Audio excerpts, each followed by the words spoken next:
Brought to you by TechnoSpark 20 series smartphones. 1 तारखेला पालखी तळावर माऊलींच्या पालखी तळावर जशी माझी पहिली सभा उद्धव साहेब ठाकरेंच्या उपस्थितीत झाली होती, आज कोणी नाही आहे. द्रोणाचार्य आहेत, आशीर्वाद देणारे लोक आहेत, जनसामान्यांची लढाई आहे.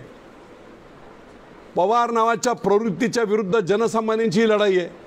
त्या स्टेजवर जनसामान्य असतील आणि 1 तारखेला पालखी तळावर हे बिगुल आम्ही फुंकू.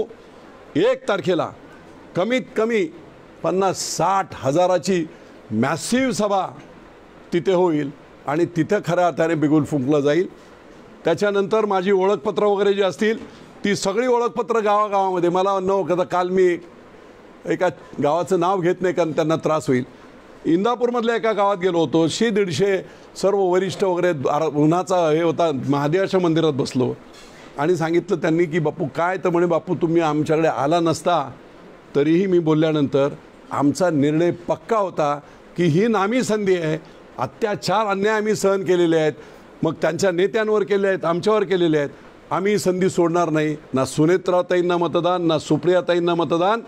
तिसरा पर्याय जनसामान्यांचा म्हणून आपल्याला मतदान करण्याचं आम्ही ठरवलंच होतं. आणि म्हणून ही निवडणूक ही 1 तारखेची सभा झाल्यानंतर 5 बाकीच्या विधानसभा मतदारसंघामध्ये लोकांना आव्हान करून या दिवशी मी तिथे येणार आहे.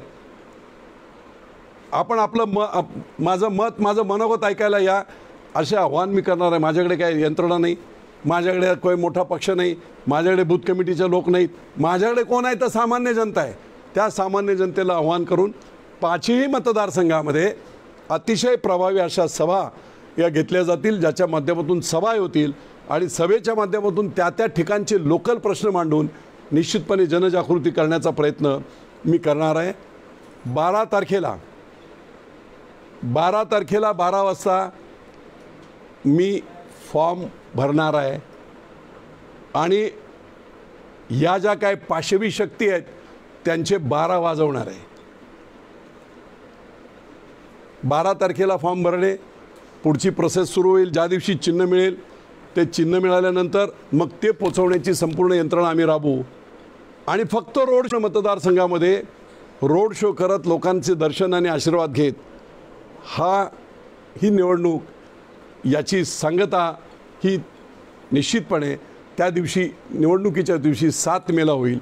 4 जूनला जनशक्ती काय असते, लोकांच्या भावना काय असतात, लोक दबून असतात तुमच्या सत्तेला, तुमच्या दहशतीला आणि म्हणून ही दहशत मोडली पाहिजे.